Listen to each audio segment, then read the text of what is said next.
नमस्कार दोस्तों, आप सबका स्वागत है मेरे इस पॉडकास्ट में। दोस्तों, काफ़ी दिन बाद मैं आप सबके सामने आ रहा हूँ और आज जो मैं मुद्दा लेकर आया हूँ, वो पिछले कुछ 2-3 दिन से लगातार सुर्खियों में बना हुआ है। मुद्दा है नागपुर का और इस बार मुद्दा आया है औरंगज़ेब का। दोस्तों, नब पहले नागपुर के बारे में मैं आपको कुछ बातें बताना चाहता हूँ। नागपुर में करीबन 90% जो जनसंख्या है, वो है हिंदू कम्युनिटी की और बाकी 10% है शांति दूतों की। हमारे देश के जो शांति दूत हैं, वो नागपुर में महज़ 10% है, पर उन्होंने कर्फ्यू की स्थिति उत्पन्न कर दी है। आपने लगातार देखा होगा कि पिछले कुछ समय से लगातार वहाँ पे दंगा भड़का हुआ है और उसमें काफ़ी स्थिति खराब रही है। यहाँ तक कि पुलिस को भी दौड़ाया गया है। वहाँ कहा ये भी जा रहा है कि वहाँ के जो डीसीपी हैं, उनके पीछे भी कुल्हाड़ी लेके उनको दौड़ाया गया है। और ये काम हमारे देश के उन शांति दूतों का है, जो कि औरंगज़ेब को अपना माथे पे लिख के बैठे हुए हैं कि ये हमारा बाप है। मैं सवाल करना चाहता हूँ हमारे देश के उन शांति दूतों से कि तुम्हारा क्या लेना है गजनवी से, तुम्हारा क्या लेना है अकबर से, तुम्हारा क्या लेना है औरंगज़ेब से? अगर सरकार ये बात भी कर रही है कि औरंगज़ेब की कब्र को उखाड़ा जाए, औरंगज़ेब की कब्र को तोड़ा जाए, तो उससे तुम्हें क्या प्रॉब्लम है? सरकार जब करेगी, जो करेगी, जैसा करेगी, उसके खिलाफ अगर तुम्हें कुछ भी प्रॉब्लम हो रही है, तो उसके लिए हमारे देश का कानून बना है, वहाँ पे जाके आप हमारे देश के जो भी हमारे न्यायपालिका बनी है, एक पूरा प्रोसेस है, उस प्रोसेस को फॉलो करो। और मैं तो ये सवाल भी करता हूँ कि औरंगज़ेब से तुम्हारा क्या लेना-देना है? इसमें धर्म की बात कहाँ से आ गई? इसमें तो एक व्यक्ति विशेष की बात है ना, इसमें तो एक औरंगज़ेब की बात है। उसमें तुम्हारा धर्म कहाँ से बीच में आ जाता है या धर्म को कहाँ से इसमें कोई अड़ंगा लग रहा है, जिसकी वजह से एक शांति दूत निकल पड़े और उन्होंने आओ देखा ना ताओ, बेगुनाह लोगों की गाड़ियाँ जला दी, कई घरों के शीशे फोड़ दिए, कई दुकानें तोड़ दी, कई लोगों का रोज़गार तबाह कर दिया। अब बताओ कि ऐसा क्या है उसमें? औरंगज़ेब से तुम्हारा क्या नाता है? नाता मुझे यही समझ में आता है कि तेरा मेरा क्या नाता, ला इलाहा इल्लल्लाह। पर भाई औरंगज़ेब वो बंदा है जिसने अपने बाप को तख्त के लिए जेल करवा दी। उसने अपने भाई की गर्दन काट दी। उसने कितने हिंदू टेम्पल्स को तोड़ दिया है। उसने सिखों के 10वें गुरु की हत्या करवा दी। उसने कितना हिंदुस्तान में हिंदुओं के ऊपर किस तरह का अत्याचार किया है, क्या तुम लोगों को नहीं पता है? उसका क्या लेना-देना है भारत में जो भी ये शांति दूत हैं उनसे? कोई मुझे समझाएगा इस बारे में? और अगर तुम फिर भी ये कहना चाहते हो कि औरंगज़ेब हमारा बाप है, तो अगली बार से हिंदुओं को अपना भाई कहना बंद कर दो। कोई भी मसला होता है, शांति दूतों को प्रॉब्लम हो जाती है। कोई भी हिंदुस्तान में कुछ चीज़ हो रही होती है, तो ये खास समुदाय को एक प्रॉब्लम हो जाती है। पीछे होली के पीछे इनको प्रॉब्लम थी। होली के पीछे क्या प्रॉब्लम थी? ये बताओ। अगर आप लोग अपने त्योहार में हमें सेवइयाँ खिलाने आ सकते हो, अगर आप अपने त्योहार में हमसे गले मिलने आ सकते हो, अगर अपने त्योहार में आप हमें हमारे घरों में आके हमें सेवइयाँ बाँटते हो और खुशी से हिंदू कम्युनिटी उसका सम्मान करती है, आपकी तरफ से सेवइयाँ भी लेती है, तो क्या होली में आप हमारी तरफ से गले नहीं लग सकते? क्या होली में आप रंग नहीं खेल सकते? ऐसी क्या प्रॉब्लम आ जाएगी अगर रंग खेल लेंगे? अब मैं कुछ बातें करना चाहता हूँ हमारे देश की गवर्नमेंट की तरफ भी। देखिए, ये सारी प्रॉब्लम जो है आए दिन किसी न किसी वजह से दंगा होता रहता है। कभी देखो तो किसी बोर्ड की वजह से दंगा हो रहा है, कभी देखो तो किसी सीए के ऊपर दंगा हो रहा है, कभी देखो तो आज औरंगज़ेब की कब्र के ऊपर दंगा हो रहा है। उस पापी, उस दुराचारी औरंगज़ेब की कब्र के ऊपर दंगा हो रहा है, जो कि किसी धर्म विशेष के हिसाब से भी ना सोचा जाए, वो एक इंडिविजुअल बंदा है, उसके लेकर और उस इंडिविजुअल बंदे ने हिंदुस्तान में क्या-क्या उल्टे काम करे हैं, क्या हमको नहीं पता है? या फिर जो ये आँख बंद करके शुतुरमुर्ग की तरह बैठे हुए हैं, क्या इनको नहीं पता? पर उसके लिए ये लोग बाहर निकले, ये शांति दूत बाहर निकले और इन्होंने क्या अच्छी शांति फैलाई है। अब देश की गवर्नमेंट से मैं ये पूछना चाहता हूँ कि कब तक हमारे देश की सेकंड लार्जेस्ट कम्युनिटी को माइनॉरिटी का दर्जा दिया रहेगा? कब तक उनको माइनॉरिटी के चीज़ों में फँसा के रखा जाएगा, जबकि वो हमारे देश की सेकंड लार्जेस्ट यानी कि दूसरी बड़ी जनसंख्या है। ये माइनॉरिटी एक्ट को खत्म कर देना चाहिए और माइनॉरिटी के नाम पे जो भी फैसिलिटीज़ मिलती है ना, चाहे वो वजीफ़ा मिले, चाहे वो कुछ भी मिल रहा है, उसको खत्म कर देना चाहिए। माइनॉरिटी के नाम पे एजुकेशन जो मिल रही है ना, उसे भी खत्म कर देना चाहिए। माइनॉरिटी के नाम पे जो कोचिंग चीज़ें खुली हुई हैं, उसे भी बंद कर देना चाहिए। माइनॉरिटी के नाम पे जो यूनिवर्सिटीज़ खुली हुई हैं, उनको भी बंद कर देना चाहिए। माइनॉरिटी का या तो परिभाषा आप निकाल दें कि जो भी 1% से कम जनसंख्या होगी देश की, वो माइनॉरिटी में आएगी। जो भी कम्युनिटी 1% से भी कम है हमारे देश की, वो माइनॉरिटी पे आएगी। आपने हमारे देश की सेकंड लार्जेस्ट दूसरी सबसे बड़ी जनसंख्या को, दूसरी बड़ी सबसे बड़ी कम्युनिटी को माइनॉरिटी का दर्जा देके लगा रखा उनको या इन चीज़ों के पीछे। उनको अच्छी एजुकेशन, अच्छी चीज़ें देने की बजाय आप उनको माइनॉरिटी के हिसाब से चीज़ें दिए जा रहे हैं। बंद कीजिए ये क्या नाटक लगा रखा है कि माइनॉरिटी है, उनको वजीफ़ा मिलेगा, उनको ये सब मिलेगा, नहीं चाहिए उनको। किस वजह से उनको हर चीज़ में रिबेट दी जा रही है और किस वजह से उनको ये चीज़ें चाहिए जब उनको नहीं चाहिए।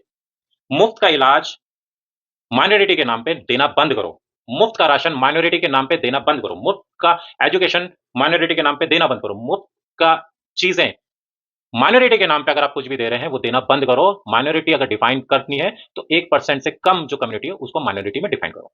दूसरा, जो भी इस तरीके के दंगे करता है, उन पे लगाओ देशद्रोह का कानून और उनको फास्ट ट्रैक करो, ऐसे केसेस को फास्ट ट्रैक करो और 1 हफ्ते से 15 दिन के अंदर उसका रिजल्ट आना चाहिए और इन पे देशद्रोह का कानून लगना चाहिए। इनको कोई भी फैसिलिटी इनको नहीं मिलनी चाहिए।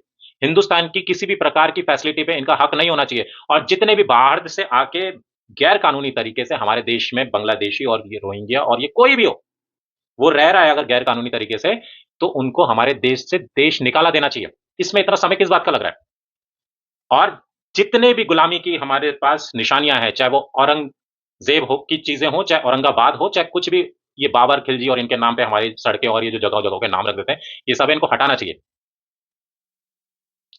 एक एक्ट बना दिया गया जिसके अंदर इन सारी मॉन्यूमेंट्स को हम लोग बचा के रखने की कोशिश करें ताकि इनकी कब्रों को हम बचा सकें। इन्होंने हमारे देश पे, मुगलों ने हमारे देश पे आके क्या क्या अतिक्रमण करे हैं, किस तरह की चीजें करी हैं, क्या हमको नहीं पता है? ये हमारे देश की सरकार को नहीं पता। पर हमारे देश में इनको बचाने के लिए, इनकी चीजों को बचाने के लिए हमारे देश में एक नई व्यवस्था का उत्पन्न किया गया जिसे बोलते हैं एएसआई। वो इनको संरक्षित कर रही है और ये सब किसके जमाने हुआ ये मुझे बताने की जरूरत नहीं है। देश के कानून को बदलना होगा। ऐसे जो भी दंगा करते फिरे और उनको जब पकड़ा जाए, उनके ऊपर केस जो है उसकी सुनवाई जल्द से जल्द होनी चाहिए और जल्द से जल्द उसका रिजल्ट आना चाहिए। और जिनका भी नाम इस तरह की चीजों में आ रही है और अगर वो साबित हो जाता है कि उन्होंने इस तरह के काम किए, तो उनके ऊपर देशद्रोह का एक्ट लगना चाहिए और उनकी सारी फैसिलिटीज कैंसिल होनी चाहिए। और जितने भी गैर कानूनी तरीके से हमारे देश में रह रहे हैं उनको देश से देश निकाला देना चाहिए। और मैं आप लोगों से भी, चाहे वो हिंदू हैं, चाहे वो मुस्लिम हैं, चाहे वो सिख हैं, चाहे ईसाई हैं, मैं आप लोगों से भी हाथ जोड़ के ये विनती करता हूं कि ये भाईचारा वाली बातें तभी अच्छी लगती है अगर सही में मन में भाईचारा होगा। और जो ये शांति दूत इस तरीके की हरकतें कर रहे हैं, उनको रोकने के लिए भी उन्हीं की कम्युनिटी के लोगों को आना पड़ेगा। नहीं तो अगर आप इनका सपोर्ट कर रहे हैं तो औरंगजेब को अगर आप भी अपना बाप मानते हैं तो हम लोगों को अपना भाई कहना बंद कर दीजिए और फिर ये भाईचारे की बातें जो हैं ये सिर्फ बातें ही रह जाएंगी। 10 और प्रॉब्लम हो सकती है, मैं समझ सकता हूं, धर्म के ऊपर बात आती है, आप लोग रास्ते में आते हैं, मुझे समझ आता है, पर पत्थर किस बात का होता है? क्या हिंदू, क्या अ, दिवाली के समय रावण के पुतले नहीं जलाता है? क्या हिंदू रावण के पुतले नहीं जलाता है? क्या हिंदू जो भी गलत चीजें हुई हैं क्या उनको गलत नहीं बोलता है?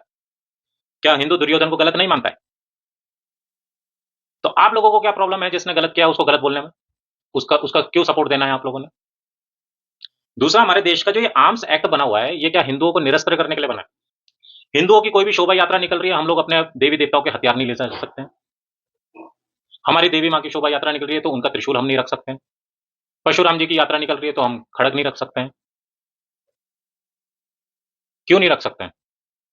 और हिंदुओं के जितने भी मंदिर हैं वो किस तरह से सरकार के, जो बड़े मंदिर हैं हिंदुओं के, वो किस तरीके से सरकार के अंदर आ जाते हैं और दूसरी कम्युनिटीज के नहीं आते हैं? ये तो कुछ सवाल है ना जिनमें संशोधन होना जरूरी है।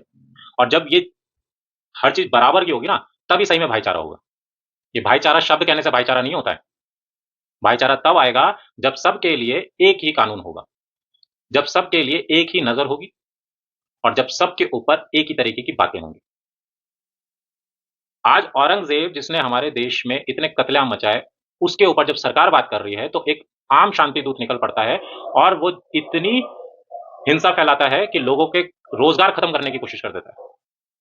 ऐसे लोगों के ऊपर देशद्रोह का कानून लगना चाहिए, उनके ऊपर देशद्रोही होने का कानून लगना चाहिए और उन्हें किसी भी तरह की सरकारी व्यवस्था में साथ नहीं देना चाहिए। उनके सारे चीजें कैंसिल होनी चाहिए।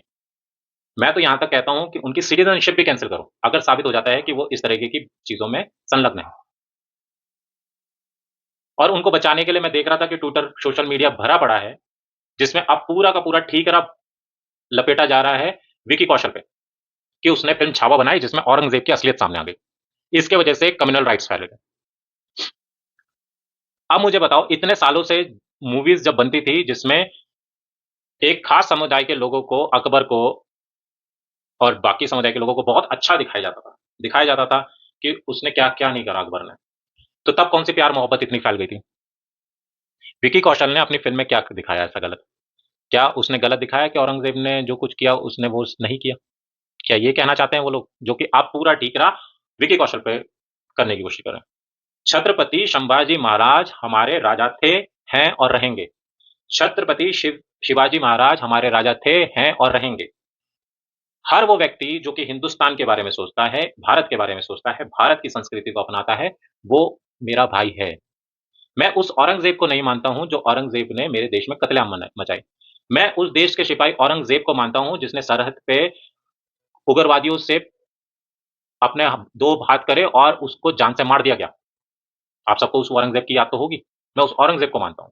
मैं इस औरंगजेब को नहीं मानता जिसके लिए आज शांति दूत सड़कों पे निकले पड़े हैं।